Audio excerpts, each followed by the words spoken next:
नमस्कार दोस्तों, आज हम एक ऐसे इंसान के बारे में जानेंगे जो कि रशिया गया, रशिया से जर्मनी गया, जर्मनी से जापान गया और यहाँ तक कि जब ज्यादातर सभी फ्रीडम फाइटर्स देश के अंदर से लड़ाई लड़ रहे थे, ये बाहर जाकर लड़ाई लड़ रहे थे। और आज हम एक ऐसे इंसान के बारे में जानेंगे जिसने अपनी जान गंवा दी हमारे देश को आजाद बनाने के लिए। तो आज हम जानेंगे नेताजी सुभाष चंद्र बोस की कहानी।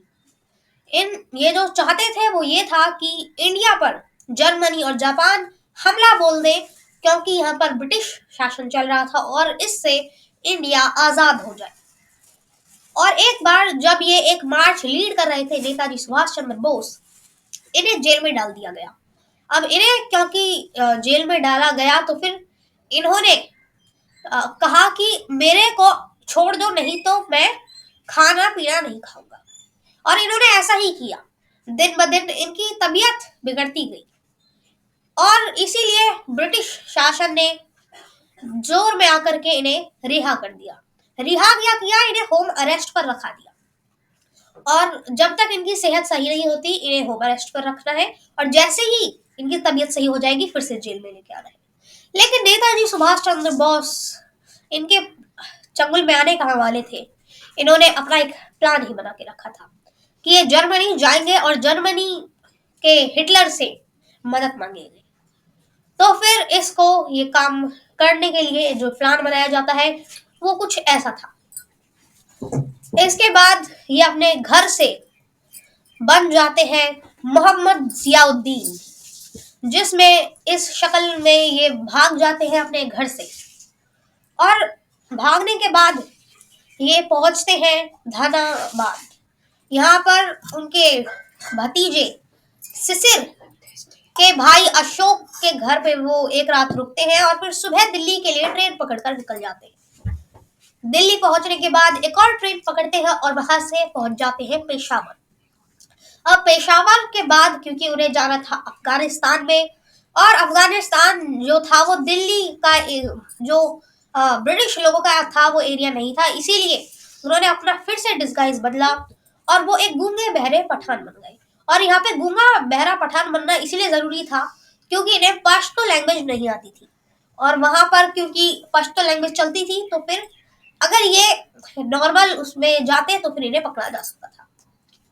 जो इनके साथ में इंसान चलता वो बता देता कि ये गूंगे बहरे हैं और हम जा रहे हैं यहाँ पर प्रार्थना करने कि इन्हें बोलना और सुनना आ जाए। इसके बाद जब वो काबुल में पहुंच जाते हैं तो वो सोवियत यूनियन के एम्बेसी से कांटेक्ट करने की कोशिश करते हैं, लेकिन सोवियत यूनियन को लगता है कि ये ब्रिटिश एजेंट है, इसीलिए वो इनको कोई भी मदद नहीं देते हैं। लेकिन फिर इन्हें बताया जाता है यहाँ पर इटली का जो एम्बेसडर है उससे जाकर ये मिले तो फिर इनको कुछ फायदा हो सकता है। तो ये मिलते हैं और फिर वो इन्हें सुझाता है कि आप अपनी आइडेंटिटी बदल कर इटली का पासपोर्ट लेकर के चले जाएं। तो ये यही करते हैं और यहाँ पर ये अपना नाम फिर से चेंज करते हैं और बन जाते हैं ओरलैंडो मजूटा। इन्हें इटली का पासपोर्ट भी मिल जाता है और ये फिर अब तक ब्रिटिश लोगों को भी पता चल गया था कि सुभाष चंद्र बोस गायब हो चुके हैं और उन्हें यह भी पता चल गया था कि वो काबुल में हैं, तो इसीलिए वो इन्हें मारने के लिए प्लान्स बनाते हैं। लेकिन वो सब असफल हो जाते हैं क्योंकि उन्हें लगता था ये मिडल ईस्ट से जाएंगे, लेकिन इन्होंने कभी मिडल ईस्ट से जाने का कोई निर्णय लिया ही नहीं था। ये असलियत में इस आइडेंटिटी के साथ यूएसएसआर के मॉस्को में पहुंच जाते हैं। वहां पर जाकर ये फिर जाते हैं इसी आइडेंटिटी के साथ जर्मनी, और जर्मनी में इनके तीन मोटिव्स थे।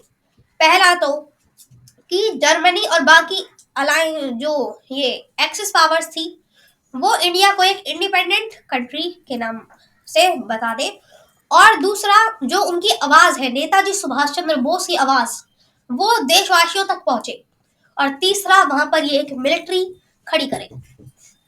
तो फिर बाद में ये जाकर मिलते हैं हिटलर से, लेकिन हिटलर नहीं मानता है इंडिया को इंडिपेंडेंट कंट्री, क्योंकि उसे इंडियन लोग के प्रति उसका एक नेगेटिव सोच थी। उसे इंडियन लोग अच्छे नहीं लगते थे। यहाँ तक कि उसने ये भी कहा था कि जर्मन ब्लड होने के बावजूद भी मैं इंडिया को ब्रिटिश शासन के अंडर देखना चाहता हूँ। यहाँ तक कि जो हमारे लीडर थे नेताजी सुभाष चंद्र बोस, उन्होंने जर्मनी को उकसाने की भी कोशिश की थी कि ये हमला करें उन पर। कई बातें अलग तरीके से बताई गई, लेकिन उसने मानने से मना कर दिया। लेकिन जर्मनी में जो हमारे नेताजी सुभाष चंद्र बोस थे, उन्होंने अपना फ्री इंडिया रेडियो भी खोला और फ्री इंडिया सेंटर भी खोला। अब यहाँ पर जो अगली प्रॉब्लम थी वो थी आर्मी। जो ये आर्मी बनाना चाहते थे वो इसका नाम रखना चाहते थे इंडियन नेशनल आर्मी, लेकिन जर्मनी ने सख्त मना कर दिया था किसी भी नई आर्मी को बोलने से कि ये एक आर्मी है। तो फिर इसीलिए इस आर्मी का नाम रखा गया इंडियन लीजन, और उसके फ्लैग पर एक शेर था और आजाद हिंद लिखा हुआ था। अब क्योंकि उन्हें लगता है हिटलर के पास कुछ भी ज्यादा फायदा नहीं होने वाला, इसीलिए वो अपना रुख बदल लेते हैं और पहुंचते हैं जापान। ये सबसे पहले तो जर्मनी के कील से लेते हैं एक सबमरीन, और मेडागास्कर के पास यहाँ पर इन्हें जापान की एक सबमरीन लेने आती है। फिर ये पास के एक आइलैंड पे पहुंचने के बाद वहां से एयरप्लेन के जरिए पहुंचते हैं जापान। अब यहाँ पर ये अपनी आर्मी सशक्त करते हैं, और वहां पर लोग मान भी गए थे कि इंडिया को पूरी सर्विसेज देंगे इंडिया को आजाद करने के लिए। फिर ये सिंगापुर आते हैं नेताजी सुभाष चंद्र बोस, और वहां पर अपनी आर्मी और बड़ी करते हैं, और उसमें 5 रेजिमेंट्स बनाते हैं, और वो भी 5 फ्रीडम फाइटर्स के नाम पर। एक तो गांधी रेजिमेंट, दूसरी नेहरू रेजिमेंट, तीसरी नेताजी की सुभाष रेजिमेंट, पांच जो चौथी थी वो थी आजाद रेजिमेंट, और पांचवी रानी ऑफ झांसी रेजिमेंट। तो फिर इसके बाद यहाँ पर एक वॉर देखने को मिलता है जापानीज और जो ब्रिटिश लोग थे उनके बीच में, अंडमान एंड निकोबार पर, जहां पर जापानीज लोग बहुत आसानी से जीत जाते हैं, और फिर इस आइलैंड को नेताजी सुभाष चंद्र बोस को सौंप दिया जाता है। अब इनका अगला निशाना था कोहिमा और इम्फाल। यहाँ पर ये लड़ाई शुरू करते हैं। पहले तो हमारी इंडियन आर्मी जो थी वो आ गई थी, वहां पर उन्होंने कब्जा कर भी लिया था, लेकिन फिर टाइम से पहले ही वहां पर बरसात होने लगी, जिससे हमारी इंडियन आर्मी जो थी वो थोड़ी सी कमजोर पड़ गई। इसके बाद जो ब्रिटेन के वो थे उन्होंने सप्लाई चेन्स पर हमला किया, जिसकी वजह से जो हमारे सोल्जर्स थे और जो जापानी सोल्जर्स थे हमारे साथ, उन्हें खाने के लिए खाना ही नहीं मिला। वो घास खाकर अपना गुजारा करते थे। तो इसीलिए इन हालातों को देखते हुए रिट्रीट कर लिया गया। और यहाँ पर एक और चीज जो हमें जाननी चाहिए वो ये है, जिन्हें आज हम कहते हैं the father of the nation, Mahatma Gandhi को, तो उनका ये नाम सुभाष चंद्र बोस ने ही दिया था। असलियत में पहली बार उन्होंने ही ने the father of the nation कहा था। लेकिन फिर क्या हुआ, यहाँ पर वर्ल्ड वॉर 2 खत्म हो गया, क्योंकि यूएसए ने न्यूक्लियर बॉम्ब्स गिरा दिए जापान के ऊपर। जापान एक बहुत बड़े शॉक में था, और यहाँ पर जब ये देखने को मिला तो फिर इंडिया का सबसे अच्छा मित्र जो था उससे हाथ छूट गया। अब क्योंकि नेताजी सुभाष चंद्र बोस बहुत खुश थे कि जापान ने उनकी इतनी मदद की है, तो फिर वो एक प्लान बनाते हैं टोक्यो तक जाने का। टोक्यो क्यों जाना है, जिससे कि इनका धन्यवाद कर सके, और टोक्यो से फिर सोवियत यूनियन जाना है, क्योंकि सोवियत यूनियन वैसे तो अलायंस पावर्स के साथ ही था, लेकिन इसकी जो आइडियोलॉजी थी वो इनसे बहुत अलग थी। तो यहाँ पर एक प्लान बनाया जाता है कि ये वियतनाम से निकलेंगे, और फिर धीरे यहाँ पे ताइवान में 2 स्टॉप्स लेते हुए फिर चाइना के मंचूरिया में उतरेंगे, और लास्ट में टोक्यो में। लेकिन ये जब आते हैं यहाँ पर तो फिर अंधेरा ज्यादा होने की वजह से इसे वापस ले लिया जाता है और एक दूसरे एयरपोर्ट पर रोक दिया जाता है। अब ये अपने अगले जो इनका रोकने का वो था उसको स्किप कर देते हैं, क्योंकि यहाँ पर इस एयरप्लेन को बहुत ज्यादा हल्का बना दिया जाता है। ये सीधा ही ताइपाई के शहर में पहुंचते हैं और ताइपाई के शहर में सुबह जब ये दोपहर में लॉन्च करते हैं, अपना एयरप्लेन उड़ाते हैं, तो फिर उसी टाइम अचानक यहाँ पर एक प्लेन क्रैश देखने को मिलता है। इस प्लेन क्रैश में बहुत से लोग मारे गए और जिनमें एक नेताजी सुभाष चंद्र बोस भी थे। फिर जो वैसे तो यहाँ पर ये बच गए थे, लेकिन जब ये हॉस्पिटल में गए तो फिर हॉस्पिटल में ये ज्यादा टाइम सरवाइव नहीं कर पाए, कुछ घंटों बाद ही इनका देहांत हो गया। इसके बाद इनकी जो यहाँ पर इनकी वो जो अंतिम संस्कार किया गया और इनकी जो अस्थियां थी वो जापान में ले जाई गई। और ये एक ऐसी दुखद जानकारी जब पहुंची गांधी जी तक, उन्होंने ये तक कह दिया कि ये सच नहीं हो सकता। लेकिन यहाँ पे हमारी कहानी खत्म नहीं होती है। जो गांधी जी थे उन्होंने मानने से तो मना कर दिया था, लेकिन बाद में ये भी मान गए थे।